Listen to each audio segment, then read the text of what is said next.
Hi there. Today we're going to be going over Virginia Association of Realtors form called the Sight Unseen form. And we're going to be discussing when, why, and how you should be using this form.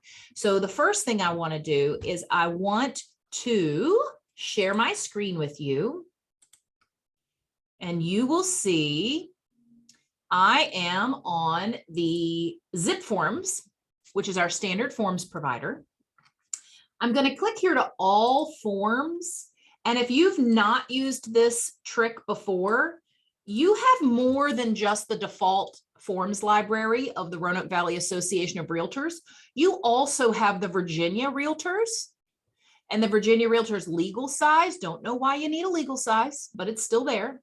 And you also have the Wainwright library of forms. Now, just as a quick little sidebar, we're going to take a peek into the Wainwright forms.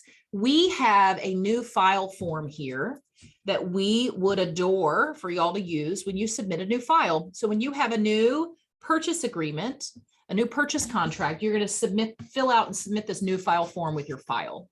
Just keeps everything in one handy dandy page where we can check off and make sure we have everything we need. There's an earnest money deposit form here that we would love to have accompany your earnest money deposits when they come in. We also have some amendments to the exclusive right to represent seller agreement. We have a temporary withdrawal of listing form. We also have a termination of a listing agreement form. Now, because listings are with the firm, not with the agent, I do want you to ask my permission before you terminate a listing. I will almost without exception say yes, but I just like to be kept in the loop on that. There's also a realtor feedback form, which is pretty fun. If you want to, email a feedback form to a client, to an agent who's shown the house. I'm going to tell you right now, we're all exhausted. Nobody's going to fill that out for you. Instead, send them just a quick little text message or email saying, how'd you like the price? Anything I should be doing differently? And just keep it short and sweet and let them get back to you. There's also a seller's estimated net sheet. I use this form when I'm working with sellers before we list their house to make sure that they're actually going to have money to walk away with. A lot of times when I'm in a listing appointment in a different type of market, I'll fill out this seller's estimated net sheet with my seller, and we will all of a sudden realize that they are underwater on their house and they're going to have to be bringing $1,000 to closing if it sells for full list price.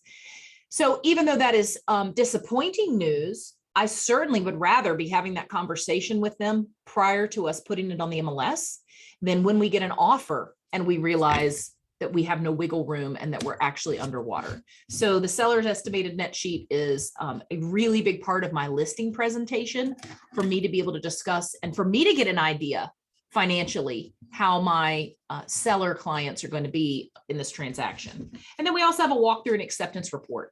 That is a protection for you. That is a form for you and your buyer to fill out and have the buyer sign after they have conducted their walkthrough and decided to move forward with the closing. I don't want you to share it with the other side of the transaction, because what if something is terribly wrong? You've just shared with the seller and the listing agent that your buyer is accepting it in as-is condition. So I would never want to weaken my buyer's leverage there by sharing that.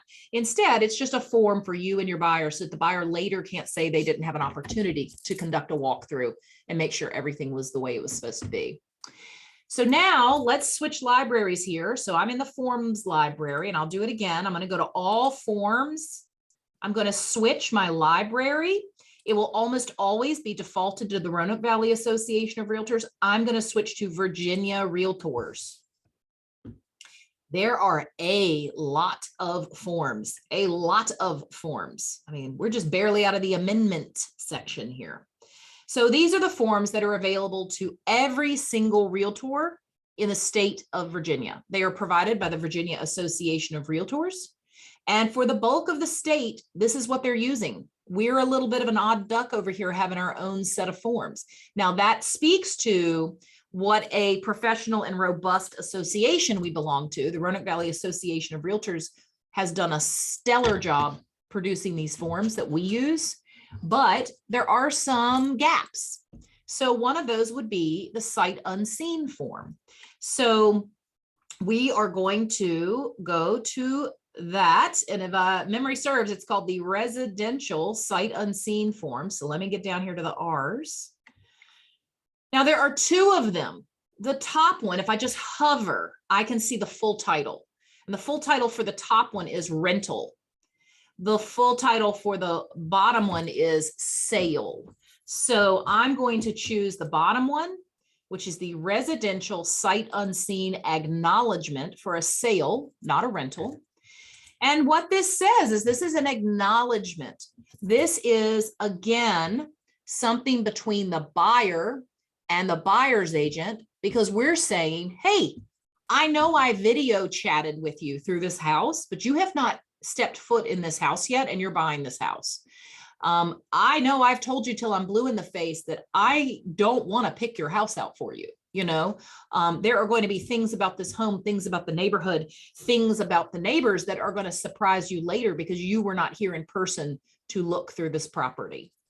So this form says, we, the undersigned, acknowledge that we are signing the contract of purchase on the above referenced property without having seen the property in person before signing the contract. Except as explicitly allowed under the contract, we understand that we will not have the ability to reject the property, rescind or terminate the contract, modify terms, request improvements or repairs other than what may be required or negotiated as part of a home inspection. We understand that it is our responsibility to determine whether the size, location, and condition of the property are acceptable prior to signing the contract. Seller, listing broker, and purchaser broker make no representations as to suitability of the property for our needs. We acknowledge that any images provided by the seller, listing broker, and purchaser broker electronically or in print may not display the property's features, flaws, or size. Seller, listing broker, and purchaser broker are not obligated to provide a comprehensive photo video survey of the property. Any photos provided are at the broker's discretion and may not be an accurate depiction of the current appearance and or condition of the property. We agree to purchase the property as is and agree to accept it in its present condition, except as provided in the contract. That is very clear. Buyer, you may not throw a temper tantrum when you get here that you didn't know the next door neighbor had a dog. Okay, you may, and I know y'all know the four corners rule. The four corners rule really only applies to the listing agent. The listing agent must disclose material defects within the four corners of the property. A buyer's agent has to disclose anything and everything that they think might be pertinent to the buyer's decision when purchasing a home. That really puts a lot of liability on the buyer's agent. If we don't know that they don't want a dog next door, then we need to be making sure we are video chatting with them outside, up and down the neighborhood. We're going to ask them to go on the Google Photos and the Google Street View and take a look up and down the street and make sure you're okay that there's a brewery 3 doors down. Make sure you're okay that there's a vacant lot next door. These are things that are outside of the four corners of the property, but could still be important to the buyer when they're trying to make their decision. So this form is really just a protection. It is a protection for the seller, but it's also a protection for that buyer's agent who's having to walk everybody through the property and decide if this, I've done that multiple times during the pandemic. It leaves me in a cold sweat. I am very nervous. And Jennifer remembers I had some very difficult clients who were very displeased with the size of the storage facility as part of their condo. I showed it to them. I'm not so I walked it off with my feet and showed it to them, but they were not pleased when they got here about the size of the storage facility. But I had to tell them, I'm so sorry. We do not have a storage facility square footage contingency in our contract. Of course, I did not say that because that would sound sassy, but I had to give them that information that their contract was not contingent upon, you know, them coming into town and seeing the property for the first time. They were buying it sight unseen. This is still going on.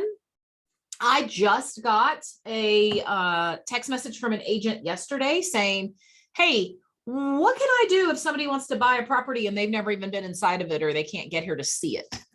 And I was like, get yourself over to VAR and get the sight unseen acknowledgement form and get that signed. Yes, video chat with them.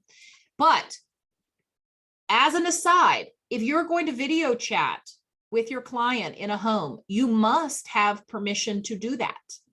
You have permission to go to the property. You have permission to take a client to the property, and you must make arrangements for that. Sorry, y'all. However, this is where you are at that property you are granted permission to be at that property for a specific purpose. If you try to use that access to that property for other purposes, it could fall into unauthorized access, and it is a violation, and it could be a Realtor Code of Ethics violation. That is why we do not let buyers show up to look at a house and they brought a contractor with them or a home inspector with them. You have not been given permission to go into that home when you're showing the property to make discovery. You have been invited into that home to show the property for the buyer to decide whether they would like to make an offer or not. The discovery period is later. So I really do have a problem when agents want to use just a showing appointment to do all sorts of things.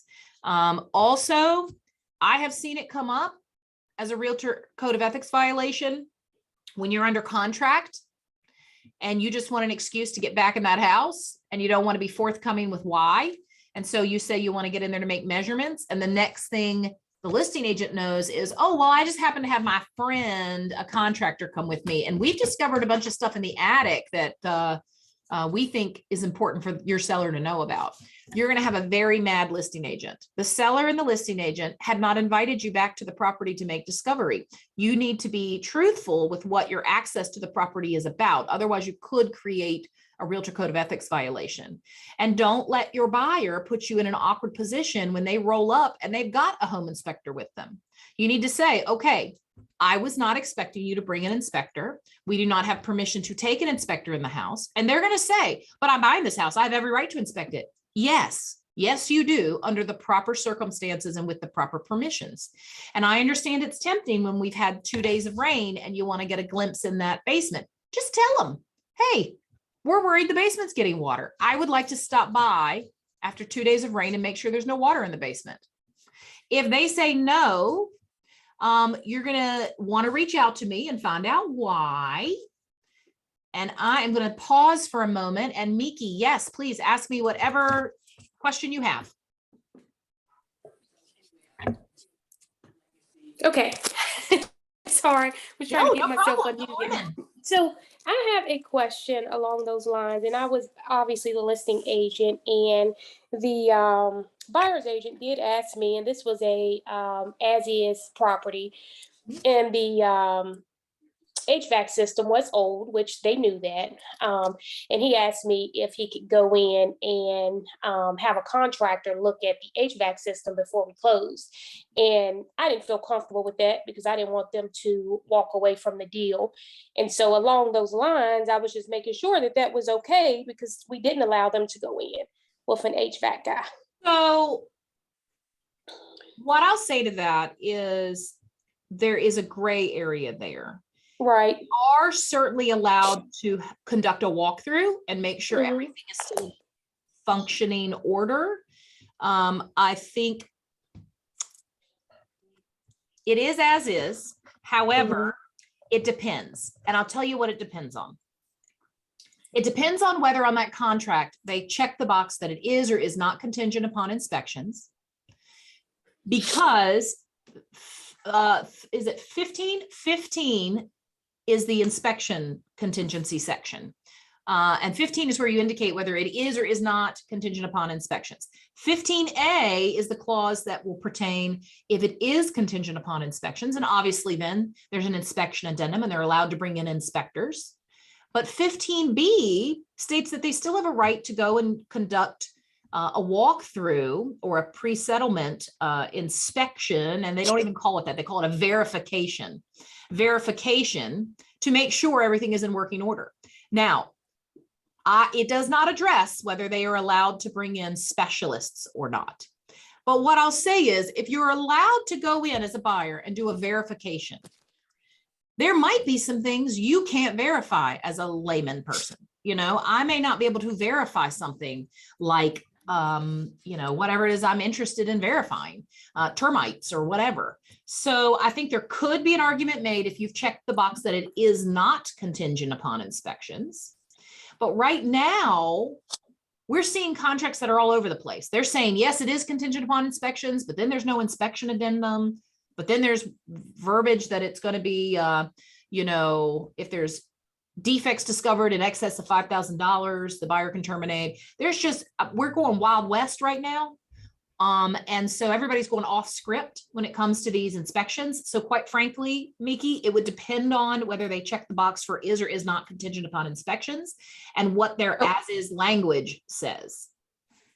Okay, so it was not contingent upon inspection, Okay. and it actually wasn't even during the walkthrough period. It was immediately after the contract was signed. So they did a walkthrough, but this was immediately after he wanted to send an HVAC guy over to check it. And I just felt like it was so close to signing that contract that. Right.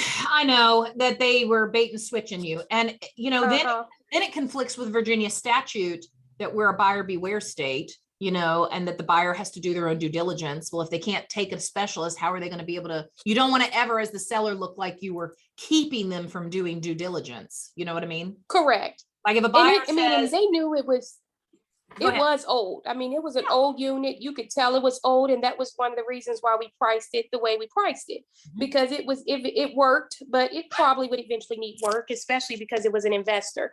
I don't know. I just felt it was too close to the time of signing the contract. And when they did their walkthrough, everything was fine. Yes. But I agree with you that could have gone wrong very quickly. And you're left with two sides with two different opinions. It's difficult. Okay. What does really as is mean? Like, I don't know that in a buyer beware state, in a buyer due diligence, well, it's not even a due diligence because that's a totally different type of style of purchasing a home. And we don't really have that here because we're a buyer beware state. It's very hard to do as is in a state where the buyer is obligated to satisfy themselves that the property meets their standards. The two just don't want to click together very well. Let me tell you a quick story that is going to blow y'all's mind. In the same kind of thing where Miki's saying that she almost immediately got a request to do essentially a walkthrough, but prior to it being the walkthrough period, we had some agents speak to me this week because they went under contract for their listing. They accepted this contract over several others because it was doing a conventional loan. The buyers were doing a conventional loan. But the buyers had the language in the private remarks, the additional financing terms that said buyer may change financing so long as it does not affect blah, blah, blah, blah, blah. Y'all know that. So the very next morning after ratification, they get a call from the buyer's agent who says, hey, we're switching to VA. Well, that seemed very fast, very rapid to switch to VA. The home is not ready for a VA inspection. And then to add some speculation to it, our listing agents got a phone call from another agent in town who had been working with this same client last month saying, hey, I think so-and-so just went under contract, whatever. They had the occasion to talk about it. And that agent said, oh no, they're only doing VA. When they were working with me, they told me they could only do VA. So this buyer's agent, I know, I see y'all's faces. So this buyer's agent said, oh yeah, take us. We're going to do conventional. And they never had any intention of doing conventional. Now, can they do that? Yes, because they put that language in there. But fool me once. So my instructions were, as a buyer's agent, I'm still going to be putting that language in there that I can change financing. But as a listing agent, I'm going to be striking that, or I'm going to be shoring it up so it can't be switching type of loan. And that's what I was going to say. I've done that on mine this past year. They could change the terms of their financing, but they couldn't change the type of the financing. Right. And that worked well for me. That's dirty pool. It is dirty pool. I know. Yep. Now, is there an ethics violation there? Probably not. But it did not do that buyer's agent any favors, but they got the house. And some of that stuff, we're having to make some weird, hard decisions right now. I'm doing a transaction currently, and the buyers of my listing had to put their house on the market. Well, they had multiple offers. They did not reveal until a little later in the offer process that they were going to have that my folks had a subject to suitable housing contingency, because probably they wouldn't have gotten as many offers had they told that to the buyers. So the buyer's agent who ended up bringing them who won the bid was a little frustrated that they found out pretty late in the game that one leapfrog ahead of them was a subject to suitable housing contingency that could fall through in a week. But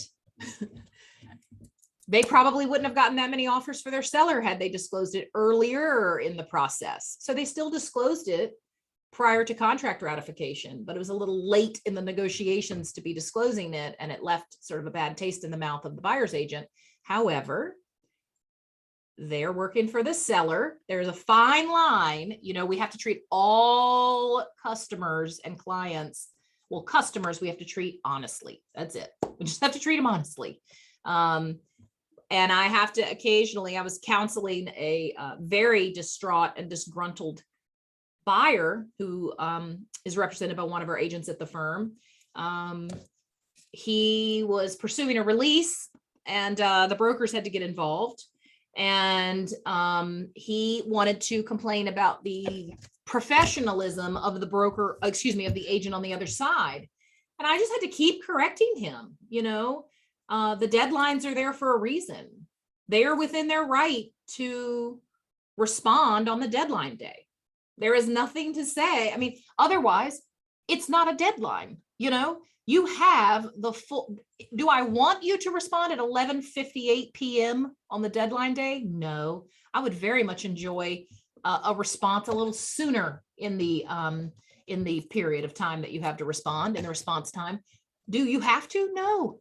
If you want to hold out and respond at 11:59 p.m., that's your prerogative, because that's why deadlines exist. And he wanted to say that was unprofessional. I had to argue back with him and say, no, and that is not, she's not acting unethical. Is she using all of her time? Yes. Is that her prerogative? Absolutely.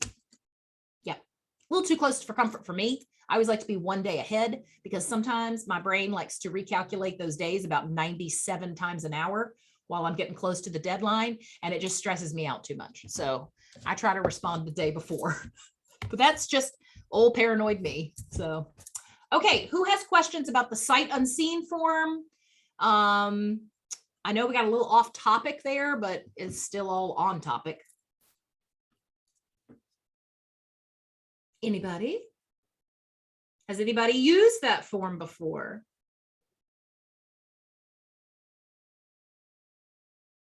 Okay. Yeah, because y'all haven't had to cold sweat show somebody a house without them ever coming into town to look at it. Hey. Ashley, I did not know that we needed to get permission, because I've had some out of towners and I've done virtual tours and things, but I never thought to get permission to do that. So I'm glad that you said that in this conversation, because I've been doing it. So and I appreciate you admitting that, because I have done it too. They have now added language in the listing agreement saying, hey, do you have recording equipment? So it's kind of happening on both sides, Carla. Sellers were recording us and we didn't know, with Ring cameras and whatnot. Famously, I occasionally get little Ring videos sent to me by other brokers who say, did you know what your agent said on the sidewalk out front of my listing? And I'm like, no, but I'm sure I've probably said similar, so now those cameras truly have put a crimp in my buyer's agent style. I cannot be as candid in a home as I once was. And therefore I am not representing my buyer as well. And quite frankly, They may not even buy that home if they feel like we're being recorded the entire time and there are cameras everywhere.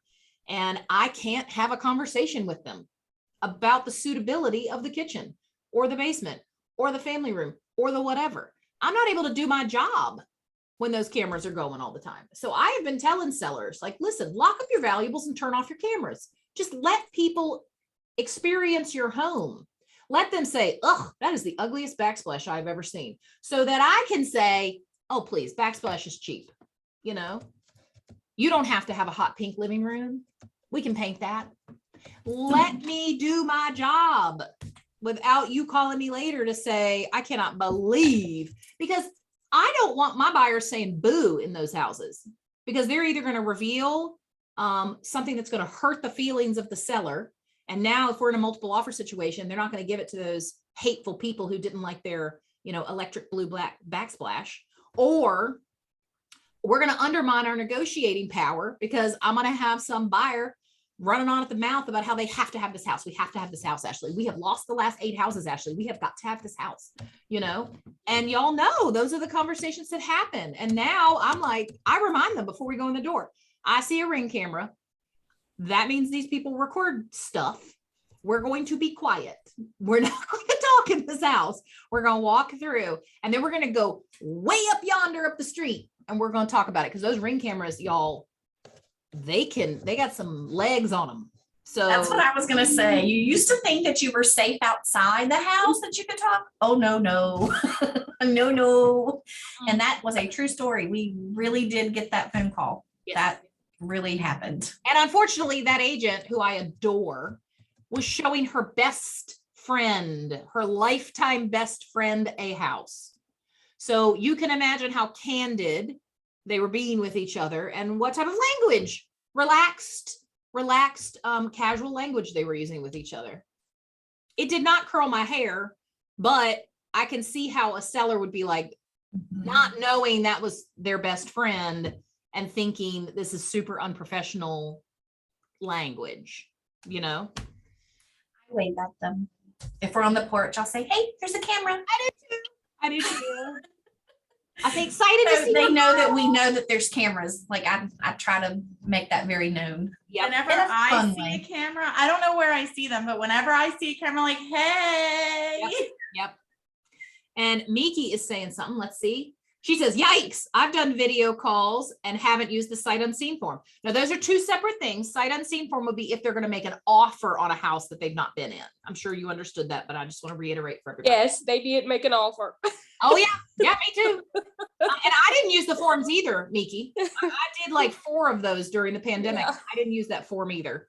Quite But frankly. the good thing, the ones on the offer, the agent was there because it was multifamily, and so they had to let me in. So the agent was there. So that's the positive side of it.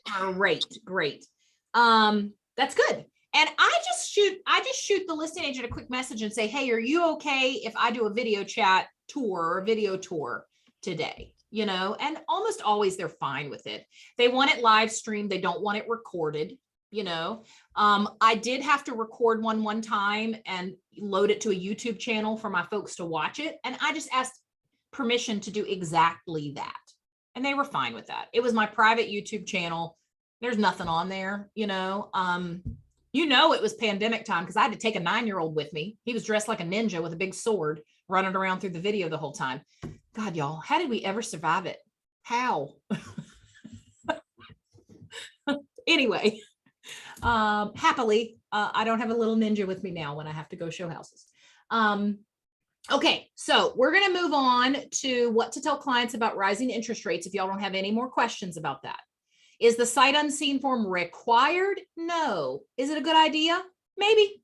So if you find yourself thinking, do I need to use that? Why don't you call me and we'll just talk through it? You know, it's less needed if like they have a family member who comes in their place. If they, if you just feel better about, if they used to live there and now they're ready to buy that house back. I mean, there are some extenuating circumstances where I would say, I think it's okay for you not to use a sight unseen form. And I may even have you use a sight unseen form with your buyer and not share it with the listing agent or the seller. They don't have to know you signed one of those. And it would just protect you, the buyer's agent, that listen, I did the best I could. You know, I showed you every room. We spent 2 hours doing the video tour. I do not miss those days from the pandemic. It would take 2 hours to show a house because you are, I mean, hey. Okay, moving on. What to tell clients about rising interest rates? I'm getting this question a lot. And the question is, okay, we still haven't gotten a house. Like, what do you think the interest rates are going to do? Do you think they're going to slow down the market? Do you think that they're going to make it easier to get a house? Do you think more houses will come on the market? And so I'm just going to tell you what I think. I don't know that it's right. I don't know that it's accurate. You know, I'm literally just with a crystal ball here trying to decide what I think is going to happen in the next year.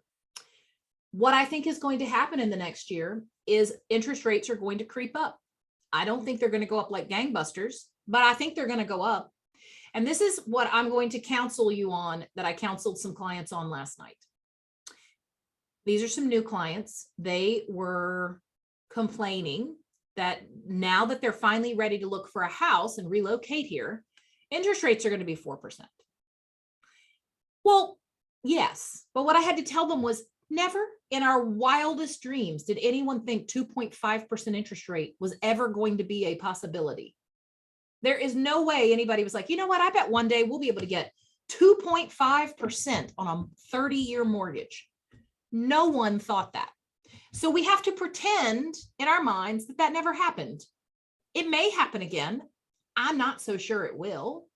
And 4% is fine. I had a 7.5% interest rate when I bought my first house. Did I think that was high? No. First off, I was young. I didn't know what I was doing. I was quite frankly scared I was going to like spook the lender and they'd realize I was young and they probably shouldn't give me any money. So I just kept my mouth shut and was like, sounds good. Yep. Where can I sign for that, please? But 7.5% was very common. Tons of people had interest rates at that price. I'm not going to be one of those old fogies who says, in my day, 19% was the interest rate on mortgages. That did happen. People still bought houses. People will always still buy houses. Always. People like home ownership. They like to know that they will get a return on their investment on the largest purchase they make in their life. Now, do I think it's going to go up crazy high? No, I do not. Do I think it going up a little bit is going to help? I do not think it will help our inventory problem. I think we are still going to have an inventory problem. We do not have enough houses to sell. Did anyone see that viral video yesterday? I think it was in Raleigh of that real estate agent prior to 5 p.m. showing up to look at a house that had just gone on the market. And it was a sea of people. It looked like a block party was going on in this little cul-de-sac. And the realtor was saying, this is what happens when a house hits the market now under $300,000 in Raleigh. It was cars up and down the street. There must have been 15 groups of people standing around in the front yard waiting for their turn to get in to look at this house. It is still bonkers because we don't have enough houses to sell. In my opinion, when interest rates go up, it's going to curb some of this nonsense we're seeing where people are spending $30,000, $40,000, $50,000 above list price. I think it'll curb some of that. When you're getting an interest rate of 2.5%, money is cheap as dirt. You can afford to overpay for a house because your monthly mortgage payment is not going to be that much different. But at 4%, 4.5%, you're going to start to see a significant uptick in what your monthly mortgage payment is going to be. So you're going to be hopefully less likely to just throw monopoly money at an offer and hope you get the bid. I myself have written offers for $20,000, $30,000, $40,000 over asking price. It's with a lot of gnashing of teeth and me counseling my clients and saying, y'all, please don't make me try to sell this house for you in the next 5 years. Please stay here 7 years. You're overpaying. We know you're overpaying. And I could make the argument that it's not overpaying if the market says that's what the value is. However, we're seeing very rapid increase in value on homes. When that happens, usually there is a period of correction. where homes do not go up in value as quickly for a while and it levels out. There was some interesting data on the last time we had rapid market value increase before the crash happened back in 2007, 2008. And, it took 5, 6, 7, almost 10 years for property values to recover from that period. But when you looked at it on a whole, like the whole 10-year period, and you averaged out that market value increase, it really came back to about a 3% increase in value year over year. It's just we had it all up front, and then we had nothing for 8, 9 years. So possibly that could be happening again, where market values have just escalated so quickly that we now may see a cooling off period for market values. And again, 100% guessing on this, y'all. I don't know. This is the first time in my entire career where I've had to say, I do not know. I don't know what your house is worth. I don't know what that house is worth, because I don't know what it's worth to that person who has lost 9 bids and has to have a house. And I have some clients like that now. Our house is under contract. It's closing in 30 days. We removed our subject to suitable housing contingency. We will have nowhere to live on March 23rd. So we lost another bid last night. Within the hour, we had placed another offer on another property. And we are still not winning bids. And they may be, I don't know, living in my living room. I don't know where they're going to live. I truly don't. They're great people. I mean, they probably won't like living with us. There are already too many of us. But this is what the market is. And I'm here to say, I think I'm fairly good at my job, and I'm still not getting people in houses, I could let it wreck my mojo, but y'all know me, I have an overabundance of self-opinion. So it's not shaking my confidence in myself, but it is infuriating because, I am used to winning. I'm used to creating a expertly formed contract, removing any extraneous barriers. And then they go, great, we're going to give it to you, Ashley. And that has not been happening. Please, Jennifer. Jennifer says, please buy that for sale by owner that doesn't want to work with a realtor, because I don't have anything I can even show you. Then there's a problem. Yeah, that's right. Yeah. And Jennifer did that. Her buyer found a for sale by owner, and she said, go as fast as you can. Leave me behind. Go on without me. Go get it. And yeah. Do you know what? Did he get it? Yes. Well, boo for you, but yay for him. Yeah. Well, he's still in the process. There's some work that needs to be. We're talking. He was 117 was his top number, so there's nothing on the market for 117. Yeah. And this little house, his brother knew the person that was going to sell it, and it's a mess. And so there's some stuff that has to be done with it, but he's pretty much locked it down. And I'm like, more power to you, because I don't have anything to show you. Yeah. Just do it. And because you fell on your sword there and got him what he wanted, he'll list it with you down the road. And he did. He listed the house that they sold with me. It was a divorce situation. So, they'll be clients for life, or he'll be client for life. But that's what it's about. It's pretty rough because there's just not anything. Ooh, there's not. All right, Carla's got a question. Before you hit me with that one, before you answer that one, Ashley, let me ask you this. What's your take on us submitting multiple offers for clients at the same time, bidding on multiple homes? I say no, because you might accidentally own 3 houses. So, and my clients who I've been making offers for, they kind of want to do that. And I keep saying, I'm going to do it as fast as I can, but I can't overlap them. Because if all of a sudden my email goes ding, ding, and I've got 2 ratified contracts, we have a problem, because you've just bought 2 houses. Yep. Does that make sense? Yes, but we're in a special, this is a unique market, Ashley. Oh, yes, we are. We are. With their responses, that I get it. Yeah. Yeah, no, and I understand the temptation to do that, which is why, you know. And if it would happen, you can't just say, oh, sorry. Now, if Like, what would you do? if one of them had, I would feel, I don't think it would meet the standard for you, the agent, treating all parties honestly. Now, I understand the extenuating circumstances, and I understand that there could be exceptions, like one of them has a property owners association. Well, you have a clear-cut termination right with that. But So here's my thought on it. please, That please. if whoever the first ratified one wins, right? Like the first ratified one wins. Now you just gave the example of your inbox dinging back to back, which could definitely happen, but Likely, no, it's not likely that it's going to happen, but it could happen. What I would feel better about is I'm fine all day long with you presenting multiple verbal offers.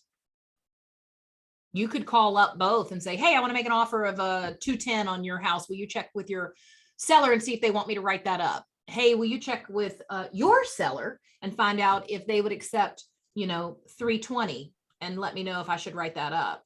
In reality, nobody's doing that right now. Nope, right, they're not. right. I did that last night and the guy said, because, we had lost one and within minutes I was presenting a verbal offer on their second choice. And so I called the listing agent and was like, hey, would your folks accept 610? Should I even write that up? Because it was listed for 650. And he was like, just write it up, Ashley. And I was like, okay. So tired, so tired. And I did, I wrote it up, and submitted it last night. But I don't have a good answer for either, Carla. I think you're playing with fire. Now people will do it because they want to get a house for their clients, but it could bite you in the rear end. Now, may I get to your next question? Please, thank you. Okay, sure. So what's the best way to write your contract on as is properties when you accept the property sold as is, but you want to have things like the HVAC, plumbing, contractor quotes, etc., so that you can schedule needed work for completion once closed and not starting from scratch. Now, as a listing agent, I'm going to say, Carla, I want to believe you that you're bringing these contractors and inspectors and things in to get a jump start on your remodeling. However, don't call me and tell me you want to renegotiate price. Don't call me and tell me you didn't know about this, that, or the other, and now you want to terminate the contract, because we are going to hold your feet to the fire and you are going to close because we chose you out of a sea of offers because you weren't going to jump ship. You weren't going to make us do repairs. So that is what I'm going to say when you ask to do all of those things. But when you're the buyer's agent, what I would do is, and this is going to be best case scenario, you may have to forego this option if you're having to be highly competitive. I would still check the box that it's contingent upon inspections, and I would make the repair remediation limit $1. And I would just say, hey, your seller's only going to be responsible for $1. We're not going to make them pay the $1, but we're going to put the repair remediation limit in there as $1. What that does is that still allows you to have your inspections, get through inspections, and make a repair request. You can submit a removal of contingency form with repairs on it. And if the seller responds with, no, thank you, we'll just issue you the $1 credit, then you have a termination right. Easier is just writing in a due diligence period where you can terminate for any reason. But the problem with that is, sellers are right now saying, nope, sorry, not doing that, not doing that, not doing that. So those are my best case scenarios of how I would want to protect my buyer, but you may not even get that opportunity. So let's say the buyer understands we're buying as is, right? Mm-hmm. I just want to get the quotes done, Ashley, so the work can commence as soon I as we hear you, close. Carla. But a lot of my job is agents calling me going, oh my God, my buyer now wants me to ask for a new HVAC system. My buyer now, and I did one of these recently and we ended up terminating. My buyer wanted a whole new roof. Wanted me to say, get behind her wanting a whole new roof. And I educated her 18 ways to Sunday to say, no, they do not have to give us a new roof. And we eventually terminated, and she still has not found another house. And eventually the seller did buckle a little because, you know, it was close to closing and they wanted to close, and offered us a healthy chunk of change towards a new roof, which in my opinion, she should have taken, but I'm not the buyer. It's not my house. So it will happen that your buyer will find a reason why all of a sudden they think they're paying too much for that house. What I have found, human nature wise, is in the frenzy to get the offer, they think the house is worth what they're paying. Then there's a cooling off period for 2 weeks, 3 weeks, trying to get to closing, where all of a sudden they're like, oh, why are we paying so much? Why are we overpaying? They forget that they were trying to be highly competitive to get the house. Sometimes just a re-education of what's on the market is enough to put their nose back in joint, you know? And that's what I did with my client. I said, hey, okay, what else can I show you? What else are we going to potentially buy? And remember, we competed against 5 other people on this one. So what else would you want? What else can we even go see? And just another peekaboo look at the inventory sometimes can convince them that, okay, I will, I'll just get on with this one. But Carla, the road to hell is paved with good intentions. Buyers can't unsee what they see once they see it. Now, on the flip side, they're going to close and then discover all that stuff. And then they may be mad that nobody gave them an opportunity to look at that. So ultimately, I always want to represent my buyer, you know, so I probably will pursue access to the property so that we can do all of that. But just know it opens up a huge can of worms. And you just have to have so much upfront conversation with your buyer about expectations and about what the contract says, you know, and when they're writing that offer, so much upfront conversation about what that actually means. When we say we're not going to have inspections and we're buying it as is, what does that mean? That doesn't mean we get to have inspections the next week. We're not going to get to have inspections. Is that what you really want to do? Is that how you really want to buy a house? So as always, it just comes back to education. It's exhausting, y'all. I acknowledge that 100%. I hope that answered your question. I sit at this desk and get those phone calls where they say, Ashley, my buyer wants to back out of the contract now, you know, and they don't really have, there is no back out clause, you know.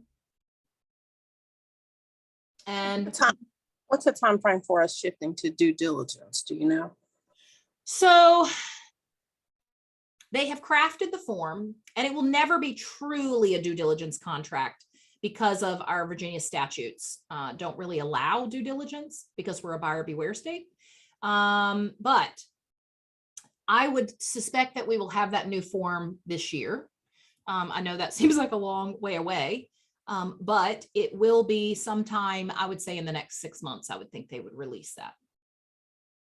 And I'm excited about it. You know, it's going to swing us way far back the other direction, and there's really just truly no happy medium. There's never going to be a happy zone for everyone because we are almost always in an unbalanced market.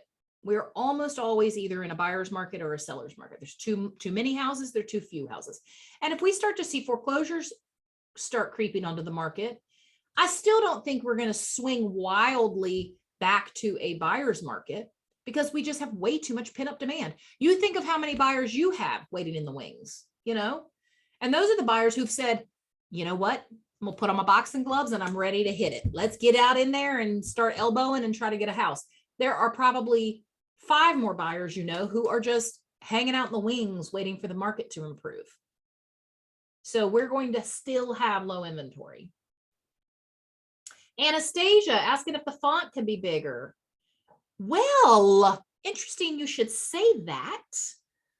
Jennifer's Okay, I'm not laughing at you, Anastasia, but I am kind of laughing at you. Yes, because when I went to a board of directors meeting earlier this year and they came in and they were showing us the progress on the form, that was one of the board members' suggestions. was to make that a little bigger. Now they said, from a risk management standpoint, you want to make sure everybody knows what they're signing. It just becomes, when we went from legal pages to letter pages, which I'm absolutely thrilled with letter size pages, those legal pages, Lord help me. We were all the time, they were a mess. Anyway, when we went to letter size pages, the contract got to be more pages. If we go to a bigger font size, we're going to end up with more pages. I'm okay with that now that everything is mostly digital. What's 9 pages versus 7 pages when it's digital? So yes, I can certainly say I've had another request for that. Yep. Anybody have another question? I have run out of time to talk about creating your own scripts. So this is going to be my promise to you. I have some categories here for creating your own scripts, and I'm going to use the last 4 minutes to tell you the inspiration behind this topic. And then I'm going to come back to you at our next broker Q&A, and I'm going to bring you some scripts. So when you wake up in the morning and you're like, this day is full of potential. I'm going to get so much stuff done. I'm feeling that way now, which is why I'm promising you custom made scripts. Now, at 11 p.m., in a couple of weeks, I'm going to be saying, why did I promise them custom scripts? But I'm going to do it. So Amy came into my office yesterday. We were chatting about, all the stuff we know we are supposed to be doing. And Amy is actually very good about cold calling. She is great about just grinding out an hour or two of making phone calls and trying to drum up business for herself. But what she shared with me, and I hope you don't mind me sharing this, Amy, is that the scripts that she has, which were formulated by all sorts of coaches, and there's scripts all over the internet. And a script is just a dialogue, a canned dialogue for you to use when you are interacting with the general public or anybody from your sphere of influence. Her comment was, they just don't sound like her. She understands the value, and I do too, of working from a script, because if you can cast your mind back to the first couple of open houses you ever worked, and you had no idea how to interact with the general public about real estate, they would leave and you'd be like, what was I even talking about? Why did I say that? Why did I say this? Why didn't I know if there's a basement in this house? Should I even be doing real estate? So the first couple of open house experiences really let you in on the secret that you're not very good at talking to people. Certainly not the just talking to strangers part. Talking to strangers is hard. You don't know their rhythm. You don't know their style of communication. You don't know if they're an extrovert or an introvert. You don't know anything about them.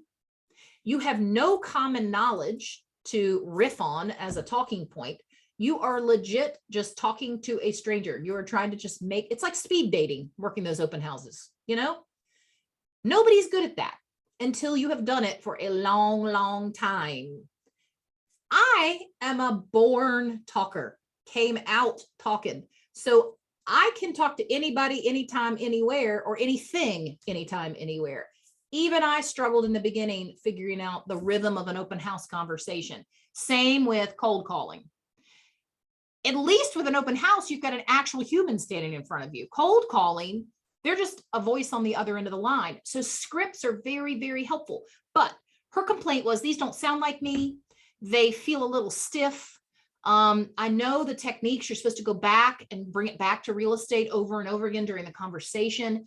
And so she and I were just chatting about what would it look like if she took her, 5 most popular scripts, maybe past client phone calls, for sale by owner phone calls, open house visitors, and just took her top 3 or 4 or 5 scripts that she uses the most often and just spent an hour working on using the scripts she already has as a jumping off point to create language that sounds more like her.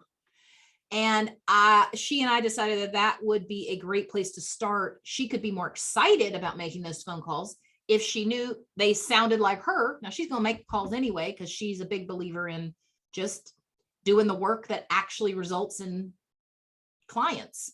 But creating your own scripts, making it sound like you, is a great place to start. And if you say it in a mirror, and it sounds stiff or just sounds like an alien, keep working it. At some point, you're going to get to the point where you find your own voice with that. And Anastasia says, go Amy, just smile while you're talking. And that is absolutely true. And my kids will tell you, I can be yelling at them. And then I get a client phone call and I get the biggest grin on my face and I'm, hey, how you doing? And then they're over there and their little salty faces looking at me like, you were just yelling at us 5 seconds ago. But just yell at them while you're smiling and then see what their faces do. It scares them half to death. Jennifer's that quiet, smiling mom who freaks her kids out, Yeah.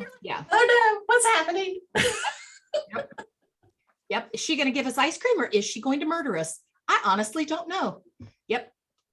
So work on your scripts. If you don't have any scripts, go Google them. Go find some scripts and then and just Google open house scripts or past client phone call scripts, and just print them out, say them in a mirror and realize how odd they sound and then rework them. That's going to be my challenge to you.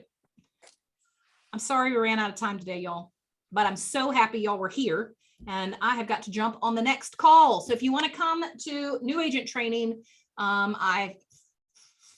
we're going over subject to sale contingencies, subject to suitable housing contingencies, and how all that works when we start stacking 3 and 4 houses deep and we end up with a giant house of cards. And I will be telling my famous story of where Jennifer and I had 3 houses buying each other. And I was working 3 single sides of that whole 3-house transaction. And that is when I got all of my gray hair, was that transaction. So I know a lady that can help you with that gray hair. Hope you guys all have an awesome day. Thanks for being here as always.